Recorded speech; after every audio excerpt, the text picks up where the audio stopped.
Inaasahan po ng Department of Justice na nalalapit na extradition ni dating Negros Oriental Representative Arnulfo Teves Jr.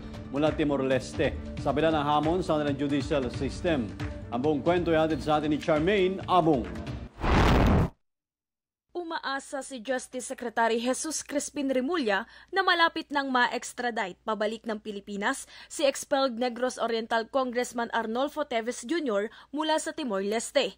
Bagaman matagal nang nakalabas sa kulungan, nananatili pa rin si Teves sa nasabing bansa habang patuloy na inaapila ang desisyon ng Court of Appeals na nag-uutos ng kanyang pagpapauwi sa Pilipinas. Sinabi ni Remulla na tila walang katapusan ng proseso ng apila sa Timor-Leste, ngunit tiwala siyang may malinaw na desisyon na lalabas dito sa lalong madaling panahon. Noong October 2024, nagkita na sina Remulla at Ramos Horta para sa nasabing usapin. Subalit ayon kay Remulla, ang pinakamalaking hamon sa pagpapauwi kay Teves ay ang kabataan ng sistemang panghustisya sa Timor-Leste. Dahil wala pang Korte Suprema sa nasabing bansa, patuloy pa rin umano ito sa pagpapaunlad ng kanilang judicial system.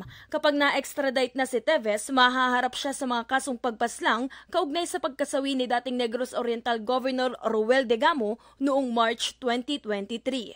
Ako si Charmaine Abong para sa Kwentong Politiko.